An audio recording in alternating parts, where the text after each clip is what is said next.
हज़रत अम्र इब्न अब्बास रदियल्लाहु ताला अन्हु ये कदीमुल इस्लाम है। इस्लाम कबूल करने वालों में आपका चौथा नंबर है। आगोश इस्लाम में कदम रख चुके, दामन मुस्तफ़ा सल्लल्लाहु अलैहि वसल्लम थाम चुके, और आप अच्छी तरीके से जानते हैं कि इब्तिदाई इस्लाम के अंदर आगोश इस्लाम में कदम रखना कई मुसीबतों को दावत देने के मुतरादिफ था। बावजूद इसके हजरत अम्र इब्न अब्बास रसूल आज़म सल्लल्लाहु अलैहि वसल्लम की गुलामी कबूल करते हैं और दाखिल इस्लाम होते हैं। दाखिल इस्लाम होने के बाद कुछ अरसा गुजरा कि रहमत आलम सल्लल्लाहु अलैहि वसल्लम की शबो रोज की काविशों को वो महसूस करते हैं कि रहमत आलम सल्लल्लाहु अलैहि वसल्लम सुबह निकलते हैं और लोगों को दावत देते हैं, और शाम लौटते हैं तो थके हुए होते हैं, लफ्जों के तीर चलते हैं, कभी पत्थर बरसाए जाते हैं, कभी कांटे बिछाए जाते हैं, कभी फप्पियां कसी जाती हैं, और न जाने किस किस तरीके से क़ल्बे मुस्तफ़ा सल्लल्लाहु अलैहि वसल्लम को अजियत पहुंचाई जाती है। हजरत अम्र इब्न अब्बास इस मंजर को देखते थे। हजरत अम्र इब्न अब्बास रदियल्लाहु ताला अन्हु इस्लाम कबूल करने के बाद पूछते हैं, मम मअका अला हाज़ल अम्र, या रसूल अल्लाह सल्लल्लाहु अलैहि वसल्लम, ये जो दीन का काम आप कर रहे हैं तो इस दीन के काम करने में आपके साथ कौन कौन है?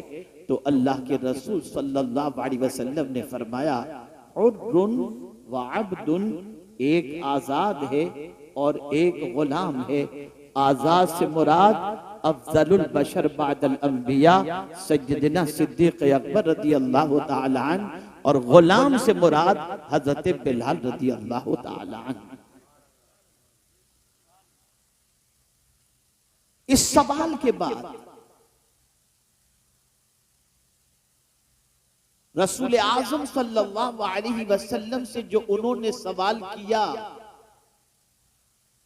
इस्लाम कबूल करने के बाद, या रसूल अल्लाह सल्लल्लाहु अलैहि वसल्लम, इस्लाम क्या है?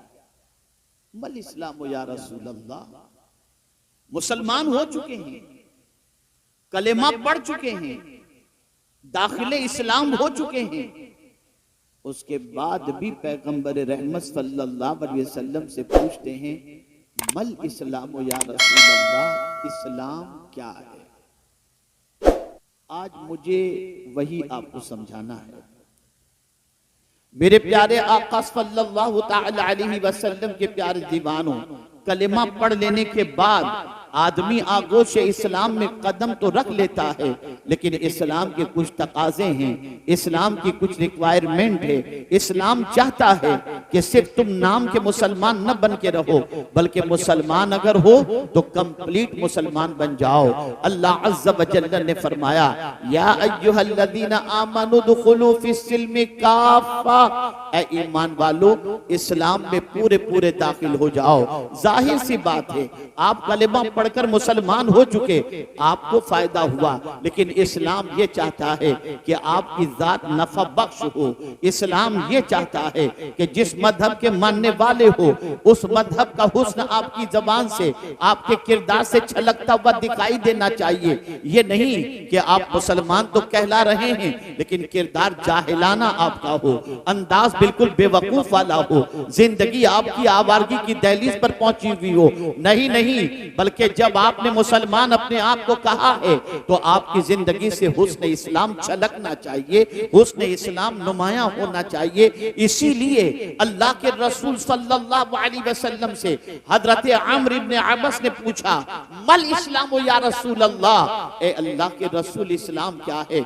अब जो इस्लाम हुजूर ने बताया, इतना बड़ा मजमा यहाँ पर मौजूद है, पूरी दुनिया के अंदर बड़ी आबादी मुसलमानों की मौजूद है, मुल्क के अंदर बेशुमार बेशुमार मुसलमान मौजूद हैं। मैं चाहता हूं कि उन मुसलमानों की जिंदगी में वो इस्लाम जो पैगंबर रहमत ने बताया उस इस्लाम को तलाश करो। तो मैं यकीन के साथ कह सकता हूं उस इस्लाम को जब हम मुसलमानों की जिंदगी में तलाश करेंगे तो दूर तक वो इस्लाम नजर आता दिखाई नहीं देगा।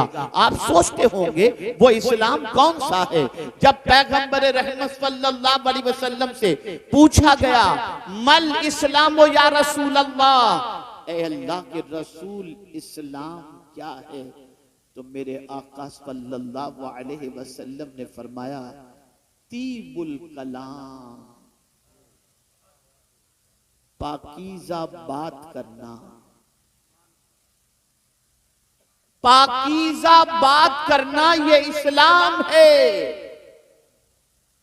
तुम अगर पाक इस्लाम कबूल कर चुके हो तो सिर्फ तुम्हारा बदन पाक नहीं होना चाहिए, तुम्हारा वजूद पाक नहीं होना चाहिए, जहां नमाज पढ़ते हो वो जगह ही सिर्फ पाक नहीं होनी चाहिए, तुम्हारी जबान भी पाक और जबान से निकलने वाला जुमला भी पाक होना चाहिए।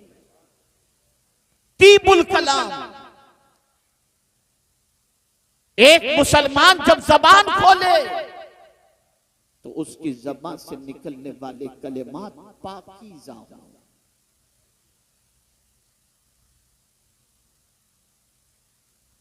उसकी ज़बान से निकलने वाले कलेमात तय्यिबो ताहिर हों।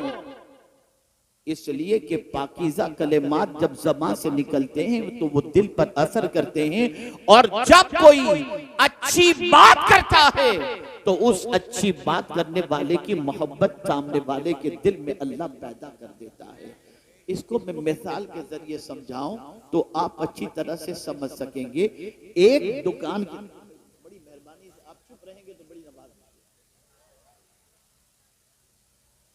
आप न चिल्लाओ, एक मतबा दुरूद शरीफ पढ़, खुदा के लिए चुप हो जाओ, सब मत बोलो, चुप बैठो। अल्लाहुम्मा सल्ली अला सय्यिदिना व मौलाना मुहम्मदिन मअदिनिल जूदि वल करम व आलिहि व अस्हाबिहि व बारिक व सल्लिम।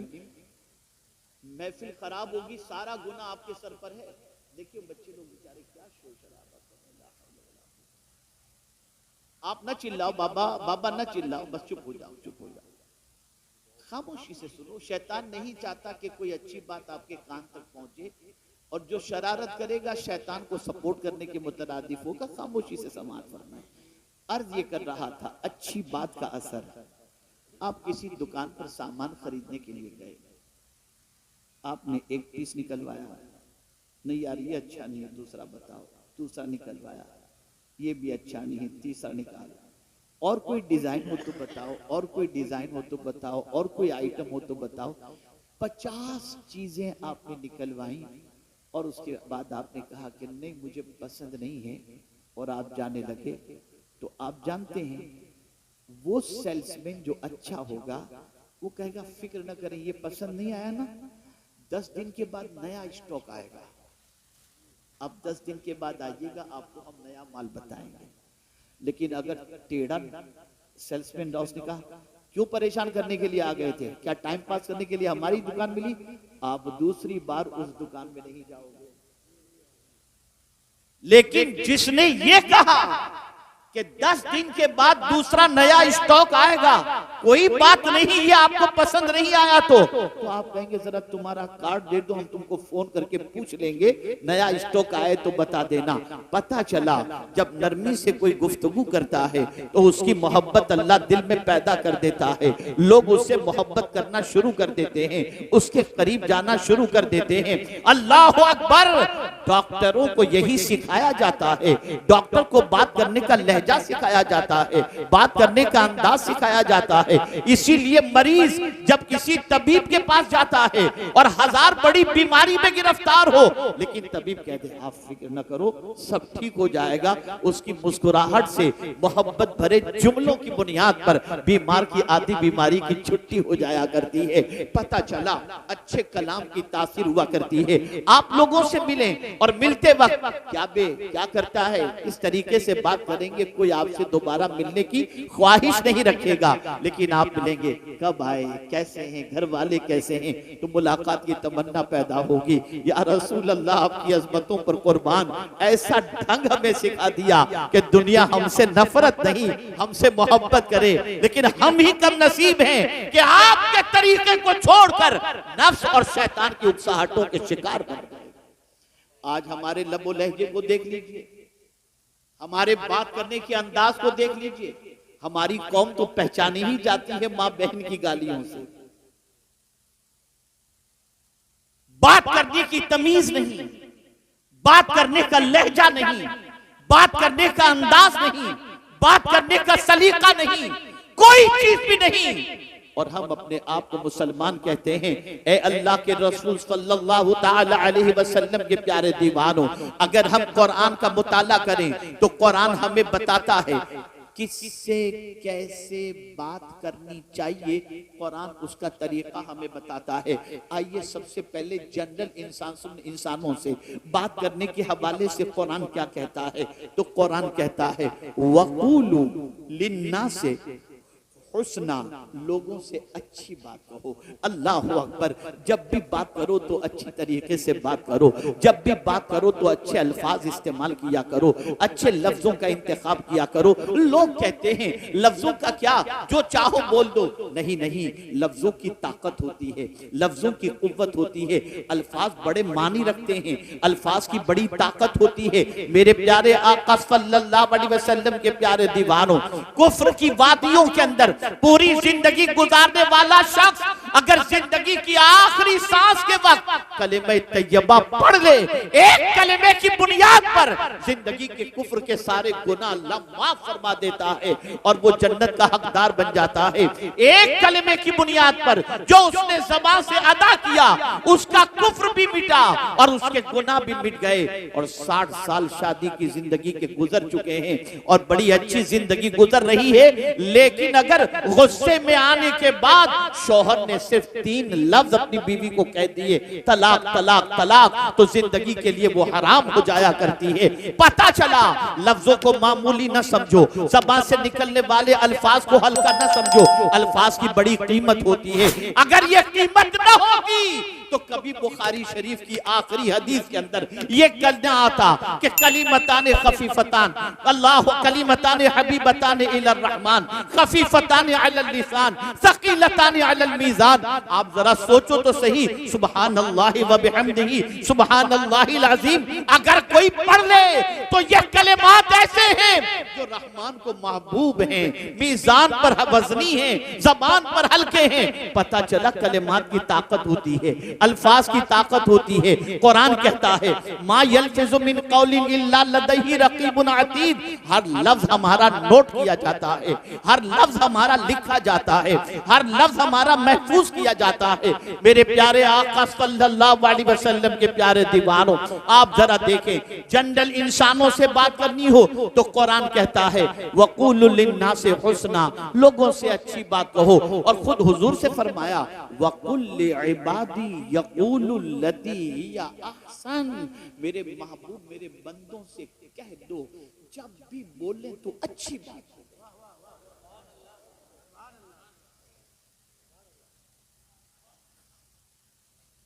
जब भी बोले अच्छी बात बोले। अल्लाह हैरत और ताज्जुब की बात है, जिस कौम से लोग बोलना सीखते थे आज उस कौम की बोली की वजह से लोग उससे नफरत करते हैं। आज आप जरा देखो, मुझे एक आयत याद आ रही है, मेरे पास वक्त की थोड़ी किल्लत भी है, जल्दी निकलना भी है। एक बात मैं अर्ज करता हूं, आज क्या हो रहा है, फहाशी फैल रही है ना, बदकिरदारी फैल रही है, बुराई फैल रही है, और इस तरह से फैल रही है कि अल-अयाज़ु बिल्लाह, बाप भी फहाशी में गिरफ्तार, माँ भी, बेटा भी, बेटी भी, इल्ला माशाअल्लाह। आप कहेंगे माँ बाप, बाप बेटा, भाई बहन, बेटी, सब। जी हाँ साहब, सीरियल देखने के लिए जब बैठते हैं, कौन से ऐसे मनाजिर होते हैं जो अच्छे हों। माँ भी देख रही है, बेटी भी देख रही है, बेटा भी देख रहा है, बहू भी देख रही है। जिसका तस्करा करना बाप के सामने बेटे के लिए हिजाब और शर्मिंदगी होती थी, आज वही चीज सब मिल करके बैठ रहे हैं, मिल करके बैठ करके देख रहे हैं। ये सारी चीजें हो रही हैं। अब जानते हैं दौरे जाहिलियत में क्या होता है इस फहाशी के सिलसिले में। अल्लाह, जब उस दौर के अंदर लोगों से कहा जाता कि फहश काम ना करो, ये बेहयाई है, बेहयाई से बचो, फहाशी से बचो, तो कुरान कहता है कि जो उन्होंने कहा था, मेरे वो भाई जो बाप बन चुके हैं या मुस्तकबिल में शादी के बाद बाप बनने वाले हैं, कुरान की इस आयत को पेश नजर रखें। वल्लज़ीना इज़ा फ़अलू फ़ाहिशा क़ालू वजदना अलैहि आबाअना वल्लाहु अमरना बिहा कुल इन्नल्लाहा ला यअमुरु बिल फ़हशा। आप जानते हैं जब बेहयाई करने वालों से कहा गया कि तुम क्या कर रहे हो, ये बेहयाई है, तो जवाब में वो बच्चे क्या कहते थे मालूम है? कालू वजदना अलैहि आबाना, हमने हमारे माँ बाप को ऐसा ही देखा। आज का बाप अगर बेटे के सामने बेहयाई करे, आज की माँ बेटे के साथ बैठकर गंदी पिक्चर देखे या सीरियल देखे और उसके बाद बच्चे को बेहयाई से रोकने के लिए जब कहेगी, तो कुरान ने पहले ही कह दिया कि दौरे जाहिलियत में जो कहा जाता था, आज का बेटा वही कहेगा। मुझे याद है मेरे एक दोस्त ने मुझसे कहा, मेरे बेटा आउट ऑफ ट्रैक जा रहा है, हजरत जरा उसे समझाइए। मैंने कोशिश की और मैंने समझाने की भरपूर मेहनत की। कुछ दिनों के बाद आप जानते हैं मेरे दोस्त ने मुझसे कहा, हजरत अब इसको मत समझाइएगा, छोड़ दीजिए उसके हाल पर। मैंने कहा क्यों, क्या हुआ, किसी दिन अल्लाह तौफीक दे देगा। कहा नहीं, एक दिन मैं अपने बेटे से कहा, बेटा तू जो कर रहा है वो सही नहीं है। तो मेरे बेटे ने मुझे जवाब में कहा, अब्बा जब आप मेरी उम्र के थे तो क्या करते थे। आज जो लोग बदकिरदारी से अपने दामन को दागदार करके ये तसव्वुर करते हैं कि हम अपनी जिंदगी को ऐशो मौज के अंदर गुजारें, ये उम्र है हमारी, कल तुम्हारी औलाद अल्लाह न करे गलत रास्ते पर जाने के बाद ये न कहे कि हम तो वही कर रहे हैं जो हमारे बाप ने किया था। आज गालियां विरासत में मिल रही हैं, आज चिल्लम चिल्ली विरासत में मिल रही है, आज बदतमीजी विरासत में मिल रही है, आज घर घर के झगड़े विरासत में मिल रहे हैं। ये सारी चीजें घरों से निकल कर आती हैं और फिर उसके बाद वही सोसाइटी में फैलती चली जाती हैं। ए रसूल गिरामी वकार सल्लल्लाहु अलैहि वसल्लम के दीवानों, तो याद रखो कुरान कह रहा है लोगों से जब भी बात करो तो अच्छी बात करो। अल्लाह अकबर। अब आइए सबसे पहले हम समझते हैं, ये तो जनरल लोगों के हवाले से बात हो गई।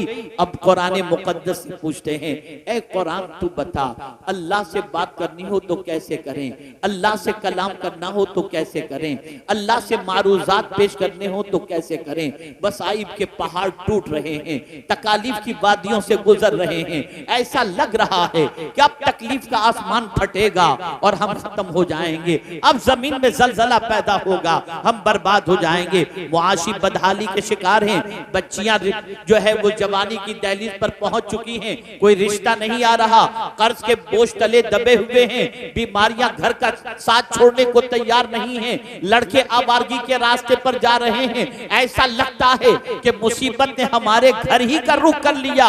इस तरीके से जब इंसान गिरफ्तार होता है तो क्या करता है, अल्लाह की बारगाह में माद अल्लाह कहता है, क्या मौला मेरा ही घर तुझे मिला था, मैं नमाज पढ़ता हूँ, मैं रोजे रखता हूँ, मैं गुनाह से बचता हूँ, मैं हराम काम नहीं करता, फिर भी मेरे घर के दरवाजे पर ये तकालीफ दस्तक देती हैं। ये वो इंसान कहेगा जो इंसान कुरान की रोशनी में अल्लाह से बात करने का तरीका नहीं जानता। आइए मैं आपको बताऊं, हजरत अय्यूब अलैहिस्सलाम पर मुसीबतों का कौन सा पहाड़ नहीं टूटा। सारे बच्चे शहीद हो गए, सारे मकानात गिर गए, सारी जायदाद खत्म हो गई, सारे मवेशी खत्म हो गए। हजरत अय्यूब अलैहिस्सलाम अपनी बीवी के साथ रवाना हो गए। बीवी ने मर्ज के अंदर गिरफ्तार देखा, अर्ज करने लगी, ऐ मेरे सरताज, आप अल्लाह के नबी हैं, बारगाहे समदियत में दुआ करेंगे, मुसीबत टल जाएगी, सेहत नसीब हो जाएगी, आप अल्लाह की बारगाह में दुआ कर दीजिए। अल्लाह अकबर। अल्लाह के फरिश्तादा पैगंबर हजरत अय्यूब अलैहिस्सलातु वस्सलाम जरूर ये कह सकते थे, मौला मैं तेरा नबी हूँ, तेरा बंदा हूँ, ऐ मेरे करीम ये जो परेशानियां मुझे छू रही हैं या लग गई हैं या आ गई हैं, मौला इसे दूर फरमा दे। नहीं नहीं, अंदाज सिखाते हैं कि अल्लाह के बंदो तुम्हें तकलीफ जब आ जाए, जब मुसीबतें तुम्हारे दरवाजे पर दस्तक दें और जब तुम परेशानियों में घिर जाओ तो तुम्हारी जबान से अल्लाह की बारगाह में कैसे कलेमात निकलने चाहिए। अल्लाह अकबर। हजरत अय्यूब अलैहिस्सलातु वस्सलाम ऐसी तकलीफ में कि बच्चे, माल, जायदाद सब कुछ खत्म होने के बावजूद भी जब अल्लाह की बारगाह में अर्ज करते हैं तो यूं कहते हैं, रब्बि इन्नी मस्सनी अद्दुर्र व अंत अरहमुर राहिमीन। ऐ मेरे रब, मुझे मुसीबत ने छुआ है, टच किया है, और तू सबसे ज्यादा रहम करने वालों में रहम करने वाला है। अल्लाह अकबर। अंदाज देखिए, मुसीबत में शिकवा नहीं, अल्लाह की बारगाह में मारूजा पेश करने का तरीका सिखाया जाता है। जब कोई बंदा इस तरह से आजिज़ी और इंकिसारी के साथ रब से शिकवा करने की बजाय रब की अजमतों को, रब की रहमत को पुकारता है तो फिर मौला किस तरीके से करम फरमाता है। रब ने फरमाया, उरकुज़ बिरिज्लिका हाज़ा मुग़तसिलुम बारिदुम व शराब, ठोकर मारो अपने पैर की, जो पानी निकले उसे पियो और बदन पर डालो, तुम्हें शिफा नसीब हो जाएगी। हजरत अय्यूब अलैहिस्सलाम ने ठोकर मारी, पानी का चश्मा निकला, पानी पिए और जिस्म पर लगाए, सारा मर्द खत्म हो गया, जवानी भी पलट आई। आप अंदाजा लगाएं तो रब ने भी फरमाया, इन्ना वजदनाहु साबिरा, निअमल अब्द, क्या ही अच्छा बंदा है। पता चला ऐ रसूल आजम के दीवानों, जिस तरीके से राहत खुदा की तरफ से है, तकलीफ भी खुदा की तरफ से है।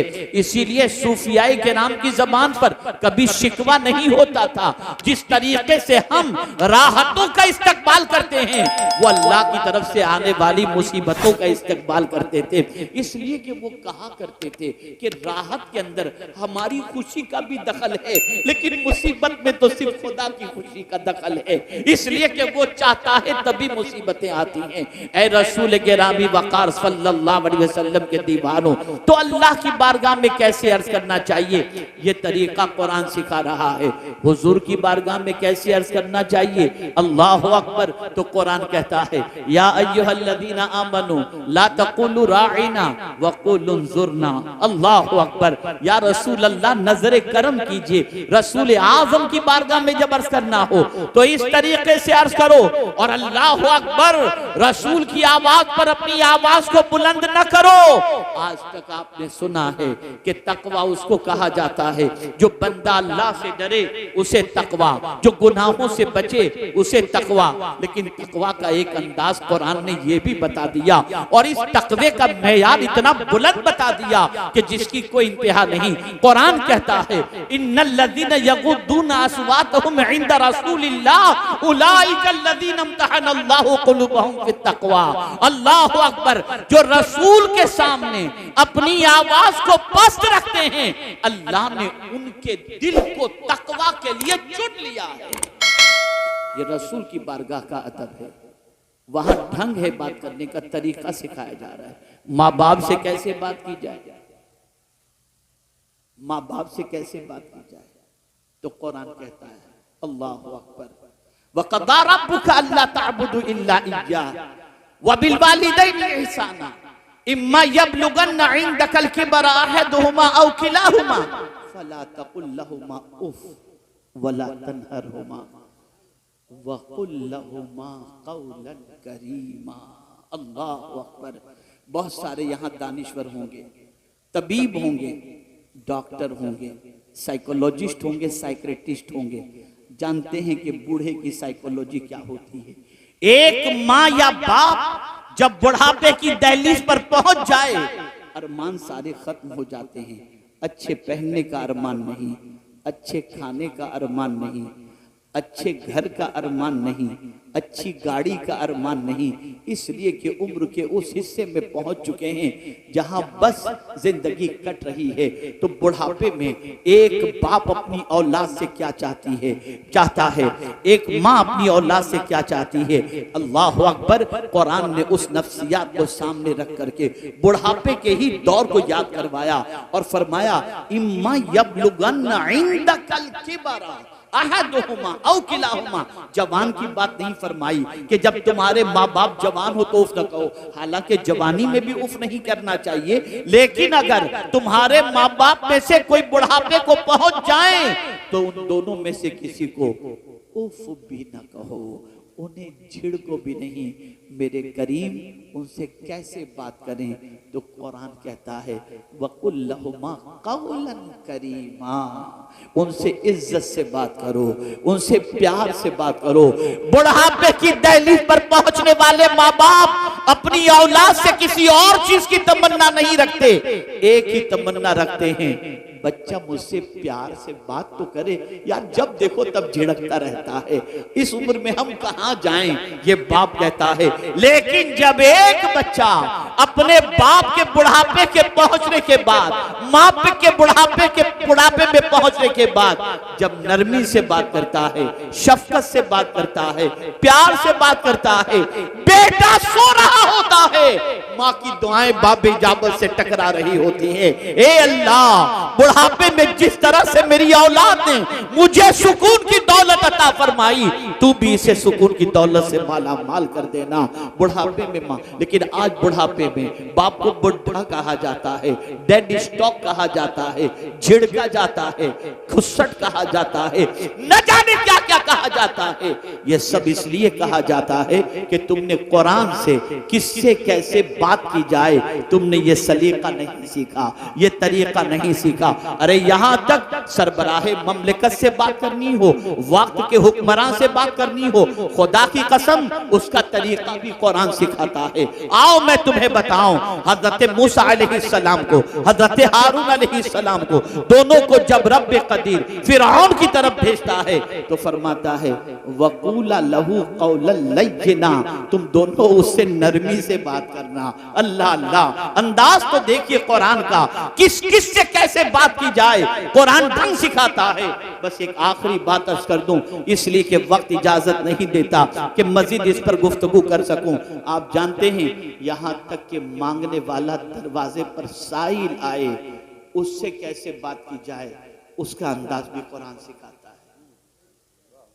मांगने वाले से,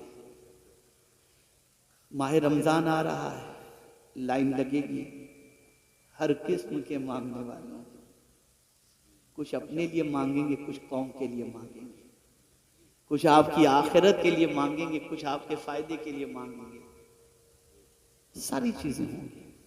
तो कोई कहेगा कलाना क्या बार बार दरवाजे पे आते हो, ये सारी चीजें। लेकिन कुरान ने बताया क़ौलुम मारूफुन खैरुम मिन सदक़तिन यतबउहा अज़ा। कोई मांगने वाला अगर तुम्हारे दरवाजे पर आए और तुम दो भी और उसका दिल भी दुखाओ और कहो तुझे कोई और दरवाजा नहीं मिलता, जब देखो तब आकर के मेरे दरवाजे पे खड़ा रहता है, ले चल जा। कुरान कहता है इससे बेहतर था, इस देने से बेहतर था कि तू इतना कह देता भाई कहीं और आप देख लीजिए, मुझे माजरत मेरी कबूल कर लीजिए, अच्छी बात कह के उसको रुखसत कर देता। ये तेरा अच्छी बात करना उस देने से बेहतर है जिससे उसका दिल टूट जाए। ये कुरान सिखा रहा है, ये कुरान सिखा रहा है। बात करने का शौक भी बहुत सौ को होता है, बात करते ही रहते, करते कुछ भी नहीं, बोलते ही रहते हैं, बोलते ही रहना। तो क्या बोले, बस एक हदीस। और मैं आपसे फिर अर्ज करूंगा, आज तक रस्मी तौर पर जलसों में आने के आप आदी रहे, अब रस्म से निकलो, सीखने की गरज से आओ, बदलने की गरज से आओ, सुनकर अमल की गरज से आओ। हजरत फुज़ैल बिन अयाज़ अलैहि रहमत व रिज़वान जब शहर के अंदर एक अजीम खतीब खिताबत के लिए तशरीफ लाए तो अपनी माँ से इजाज़त लेते हैं, माँ मुझे इजाज़त दे ताकि मैं जा कर के उस खतीब का खिताब सुनूं। माँ ने कहा जाओ बेटे, लेकिन क्यों सुनने जा रहे हो? माँ बहुत अच्छे खतीब हैं, बहुत अच्छी गुफ्तगू करते हैं, इसलिए सुनने जा रहा हूँ। कहा नहीं बेटे, इसलिए मत जाओ, जानना है तो इस नीयत से जाओ कि जो कुछ भी वो नसीहत करेंगे उस पर अमल करोगे। अगर ये नीयत तुम्हारी नहीं रही तो सीख कर आने पर अमल न करने की बुनियाद पर अल्लाह तुम्हें दोहरे गुनाह के अंदर गिरफ्तार फरमाएगा। हमने ये नीयत ही नहीं की। आप क्या समझते हैं ये महफिलें मामूली महफिल हैं? यही महफिलें हैं जिन महफिलों में जिंदगियां बदलती हैं। लेकिन हम आते हैं, बेवुजू आ गए, ऐसे ही आ गए, चलो जाते हैं, चलो देखते हैं, चलो घूमते हैं, चलो ये करते हैं, चलो वो करते हैं, बाकी कुछ भी नहीं।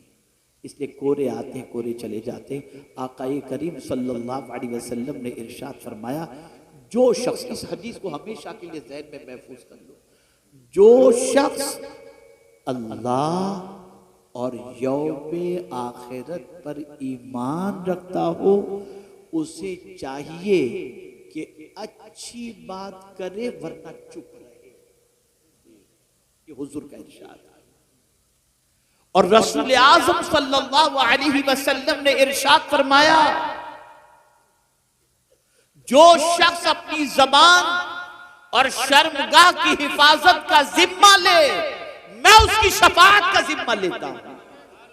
यह है जबान। दो चीजें याद आ गई अर्ज करके गुफ्तगू खत्म करता हूं। एक चीज, इबादत में लज्जत नहीं मिलती। नमाज पढ़ते हैं, चलती है, कुछ पता ही नहीं चला। इसको मैं समझाऊंगा तो आप समझ जाएंगे आज के दौर के एतबार से। कैसे समझेंगे? खाना खा रहे हैं, किसी का फोन आ गया, बात भी करने खा रहे, क्या खाया पता ही नहीं चला, क्या खाया पता ही नहीं चला, जायका ही समझ में नहीं आया, इसलिए कि फोन पे हम लगे थे, तवज्जो कहीं बटी थी। ऐसे ही इबादत का मामला है। इबादत की भी लज्जत होती है, इबादत का भी जायका होता है। सच बताओ, नमाज पढ़ करके कौन सी लज्जत मिली है? और अगर नमाज में लज्जत न होती तो गौसे पाक 40 साल तक इशा के खुसूसी फजर की नमाज अदा न फरमाते। अगर इबादत में लज्जत न होती तो मौला अली करमल्लाहु ताला वजहुल करीम न फरमाते कि हालत नमाज में तीर निकाल लेना मुझे पता तक नहीं चलेगा। ये लज्जत है। अरे मौत में भी लज्जत है, कुल्लु नफ्सिन जायकातुल मौत, जायका है उसके अंदर। इबादत में भी लज्जत है। आप जानते हैं नमाज पढ़कर लज्जत क्यों नहीं मिलती? कुरान सुनकर लज्जत नहीं मिलती, रोजे रखकर लज्जत नहीं मिलती। अब तो माज़ अल्लाह ये हो गया कि माह रमजान की रातें लोग कैरम खेलने में, गेम खेलने में पूरी पूरी रात गवा देते हैं और समझते हैं सहरी तक यही करने के लिए माज़ अल्लाह रात आई। अल-इयाज़ु बिल्लाह।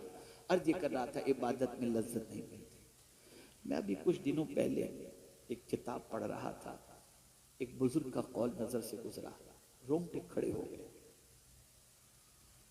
वो फरमाते हैं कि जब कभी तुम्हें इबादत में लज्जत न मिले तो समझ लेना तुम्हारी निगाहों से कोई खता हो गई है। इसलिए कि जब निगाह खता खाती है तो अल्लाह लज्जत इबादत को छीन लेता है। हज़रत अब्दुल्लाह इब्न मुबारक रज़ी अल्लाह ताला अन्हु फरमाते हैं, बदन में सुस्ती, इबादत में सुस्ती, रोजी में तंगी, जब ये तीन चीजें तुम्हें हासिल हो जाएं या इन तीन चीजों में तुम गिरफ्तार हो जाओ तो समझ लेना अल्लाह का कोई नापसंद जुमला तुम्हारी ज़बान से निकल गया है, जिसकी वजह से तुम इस तकलीफ में गिरफ्तार हो। बदलो अपनी सोच को, ज़बान को दुरुस्त करो, वो कहो जो कहने का हुक्म है, वैसा कहो जैसा कहने का हुक्म है। अल्लाह रब्बुल इज्जत जल्ल जलालहू आकाए करीम रऊफ़ुर रहीम अलैहि तहियतु व तस्लीम के सदक़ो तुफ़ैल मुझे आपको सबको कुरान और अहादीस पर अमल की तौफीक नसीब फरमाए। हमारे अलहाज मोइन साहब जो माशाअल्लाह बड़े फ़ाअल व मुतहर्रिक हैं, सोशल एक्टिविटीज़ से लेकर सारी एक्टिविटीज़ के अंदर दीनी एक्टिविटीज़ में, अल्लाह ताला इनकी खिदमात जलीला को अपनी बारगाह में कबूल फरमाए और परवरदिगार जितने भी उलमाए ज़वील एहतराम यहाँ पर तशरीफ़ फरमा